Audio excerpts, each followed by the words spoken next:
vous n'avez pas hésité à dire qu'il y avait plus grave que le Covid-19 dans le monde. C'est quand même une pandémie qui paralyse la moitié de l'humanité, hein.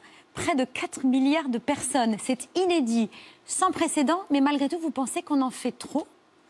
Alors, il y a plus grave, évidemment, dans le monde que le Covid-19. Il faut rappeler que 9 millions d'êtres humains meurent de malnutrition chaque année. 9 millions chaque année, depuis des décennies. 9 millions, dont 3 millions d'enfants meurent chaque année. Bon, en France, il y a pour l'instant 20 000 morts à peu près du Covid-19. C'est beaucoup trop, c'est évidemment très triste.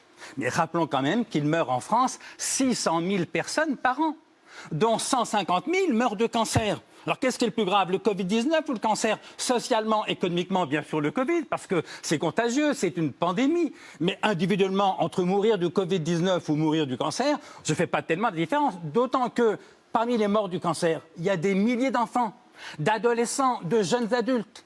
Il se trouve que le Covid-19, si j'ose dire, a la bonne idée de frapper plutôt les plus vieux. Vous l'avez dit vous-même, le taux de mortalité est près de 10% au-delà de 80 ans, très en dessous de 0,1% pour les enfants. Écoutez, moi je suis père de famille.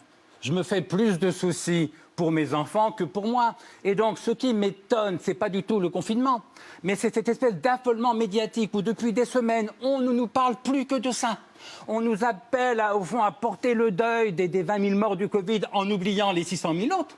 Moi, je me demande en quoi est-ce que les 20 000 morts du Covid-19 méritent davantage de compassion, de respect, d'intérêt que les 600 000 autres morts, et notamment que les 3 millions d'enfants. 3 millions d'enfants qui meurent tous les ans de malnutrition, dont personne ne parle et dont tout le monde se fout.